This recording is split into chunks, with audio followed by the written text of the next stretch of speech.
Lover, salam persahabatan untuk penghobi koi dimanapun Anda berada. Saat ini saya berada di kantor Bakorwil Pemerintahan dan Pembangunan 5 wilayah 5 maksud saya, di Jalan Kalimantan nomor 42 Jember atau di lingkungan kampus.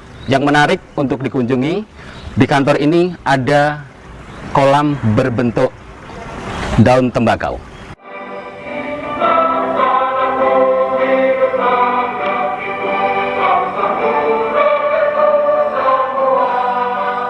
Kantor Badan Koordinasi Wilayah Pemerintahan dan Pembangunan 5 di Jember ini memiliki jadwal mengumandangkan lagu kebangsaan 2 kali dalam seminggu. Saat lagu berkumandang, aparatur negara ini diwajibkan untuk bersikap tegak dimanapun berada di lingkungan kantor, termasuk di kolam koi ini.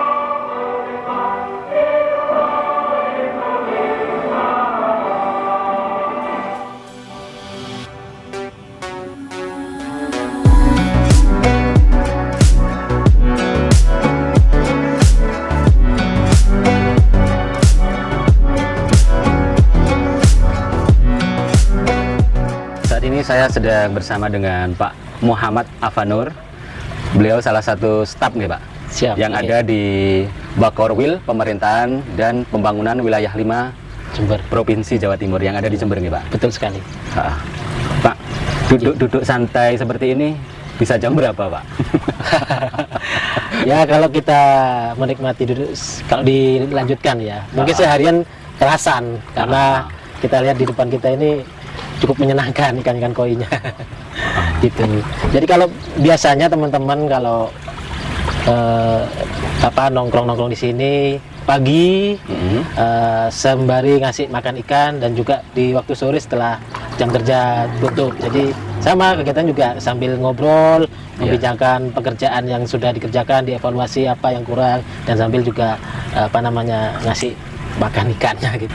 Ini yang menarik kalau saya lihat dari sejarahnya ya. Ya. Dulu ini adalah taman air mancur begitu.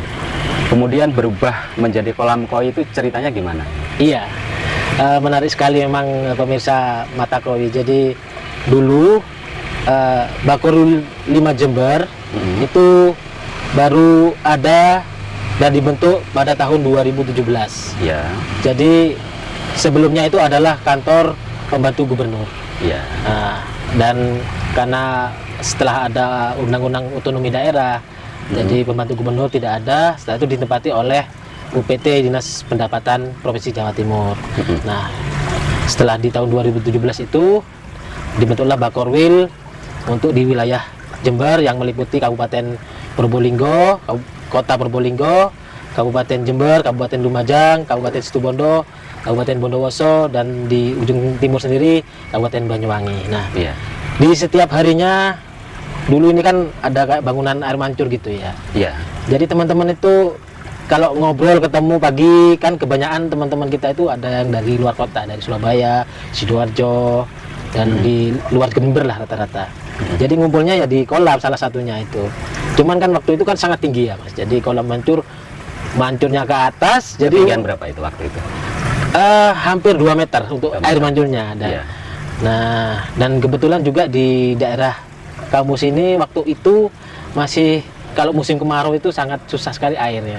Jadi kalau udah airnya mancur kan pasti kan meluap ke mana-mana. Sering kita ngisi. Istilahnya tidak masuk lagi ke kolam. Masuk ke kolam, jadi banyak air yang terbuang.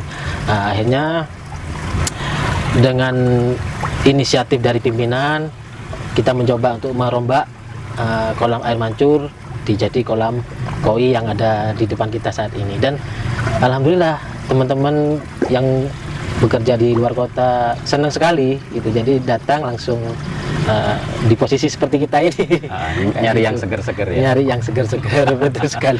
Tahun berapa ini yang waktu dibongkarnya itu kolam air mancurnya? Air mancur ini karena memang untuk proses pembangunan itu pun butuh proses penganggaran ya. Baru terrealisasi di tahun 2000, di akhir 2021 sampai awal 2022. Nah, itu baru maksudnya benar-benar bisa dinikmati. Ini kan waktu dibongkar saya lihat ada palem-palem yang diambil gitu. Ada Iya. berapa palem waktu itu Pak? Dan besarnya seberapa? Di sini ada kurang lebih 8 palem yang harus ditata ulang, dan terakhir oleh tukang tamanya itu diambil 4 palem, 4 pilar, supaya tetap kolam ini ada naungan, tidak terus langsung kena terik matahari. Dan yang susahnya sekali palem itu apa namanya, harus Akarnya ya? Iya, Akarnya harus dalam dan mungkin agak lebar ya? Iya, benar sekali. Jadi agak sedikit rumit waktu itu. Jadi alhamdulillah, jadi pengerjaannya memang penuh tantangan. Dan kalau kita tahu ya, memang bangunan kuno itu kan rata-rata nggak ada yang tipis-tipis ya. Pondasinya aja. Pondasinya ya? Iya, luar biasa. Jadi memang penuh tantangan waktu mengerjakan. Waktu itu yang dicabutkan pondasi air mancurnya itu? Pondasi air mancurnya. Hmm. Itu kurang lebih ya seluas ini pondasi air mancurnya ya? Iya, seluas kolam ini. Jadi ini tidak, istilahnya tidak merubah luasannya, tetap seperti ini luasannya, cuman desainnya disesuaikan dengan karakter Bakorwil 5 Jember yang ada di kota Jember. Nah, sekilas ini kalau kita lihat dari kejauhan tampak seperti daun tembakau. Iya, betul sekali. Ide untuk membuat desain kolam koi seperti daun tembakau ini dari siapa ini Pak? Iya, memang awalnya banyak pertimbangan dari pimpinan, terutama pimpinan memang yang waktu itu sangat ingin sekali apa istilahnya, membuat gimana caranya karyawan itu betah bekerja di sini, tamu-tamu yang hadir juga senang karena kita berada di kota Jember. Nah, kota Jember kan dari dahulu dikenal sebagai kota tembakau, penghasil tembakau terbaik ya. Ya. Karena Sampai sekarang pun sampai sekarang kelihatan iya. juga cerutu-cerutunya juga Cerutunya banyak produksi Jember. Betul sekali. Nah, dari situlah diangkatlah daun tembakau sebagai filosofi dari apa namanya kolam ini. Kita mencoba untuk menyerupai daun tembakau seperti itu, karena memang kita berada di kota Jember. Itu. Itu yang membuat dari staf sendiri atau gambarnya maksud saya? Iya, ya itulah uniknya dari teman-teman di Bakorwil ini. Ada salah satu karyawan di Bakorwil Jember yang memang hobi dan juga sampai sekarang merintis usaha koi, namanya Mas Iqbal. Beliau sangat intens sekali terhadap dunia perkoian, dan alhamdulillah sudah banyak mungkin hasilnya ya. Dan Diikuti sama Pak Muhammad Afanur. ya, juga. kebetulan saya mengikuti beliau dalam artian masih dalam taraf saya menghobi aja. Ternyata itu tidak hanya saya aja, banyak karyawan-karyawan sini yang tertular. Artinya memang koi ini membawa dampak positif ya, karena saya sendiri Mas, kalau di rumah itu terutama istri saya ya, Oke. awalnya memang enggak seberapa ini ke Suka. iya, lambat laun. Nah, sekarang malah justru istri saya yang Suka ya. sangat apa ya, perhatian sekali di koi di rumah itu. Mungkin sekarang sudah ada anggaran belanja koi tiap bulan. Ya, justru istri saya itu yang menganggarkan seperti itu, karena oh ini kolamnya kurang ada warna koi yang warna ini gitu ya. Jadi istri saya yang lebih suka. Ya, saya suka. Karena apa?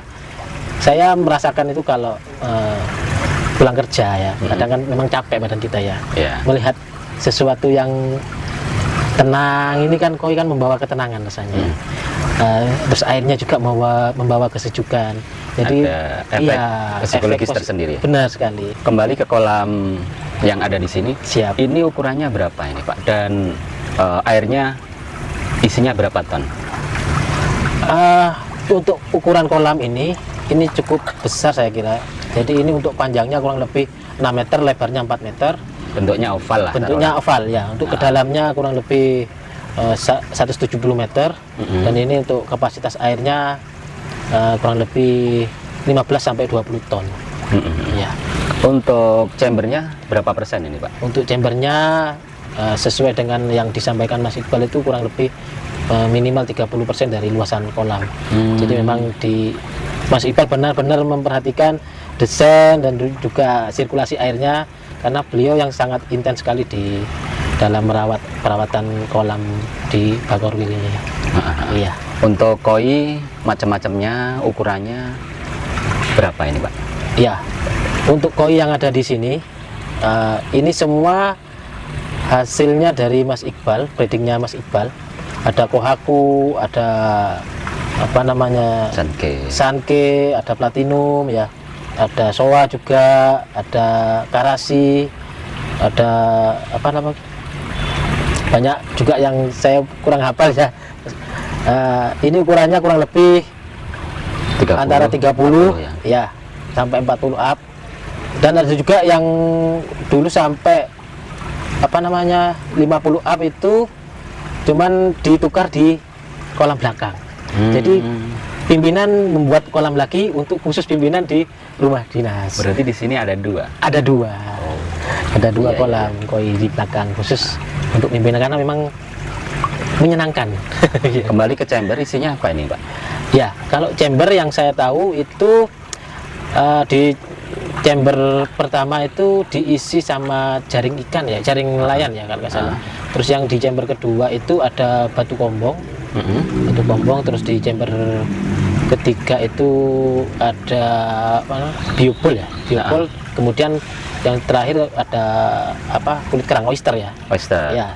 Sampai sekarang ya, itu apakah ada evaluasi terhadap pembangunan kolam koi ini? Yang pernah dievaluasi apa aja? Ya, dulu sempat ada evaluasi terkait dengan air mancurnya ya. Ya. Air mancurnya dulu memang agak kecil. Waterfall ya? Waterfallnya. Air terjunnya. Ya, terjunnya. Jadi sama Mas Iqbal sedikit dirubah biar arusnya itu tambah lancar, untuk sirkulasinya juga tambah bagus.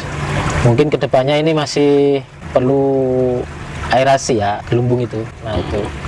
Kedepannya Untuk tempat ini juga pernah berubah? Pembangunan ini memang kita ingin membentuk persis kayak daun tembakau. Iya. Nah setelah jadi, lah kok ternyata banyak pengunjung yang kesini tuh, termasuk pengunjung yang bawa anak kecil ke sini, Iya.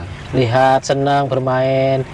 Bahkan waktu dulu itu pernah ada kunjungan Wakil Gubernur dan Menteri Menparekraf Pak Sandiaga Uno juga pernah melihat ke sini. Nah itu kita khawatir sekali kok anak kecil minggir gitu ya, karena ini memang ke dalamnya cukup lumayan.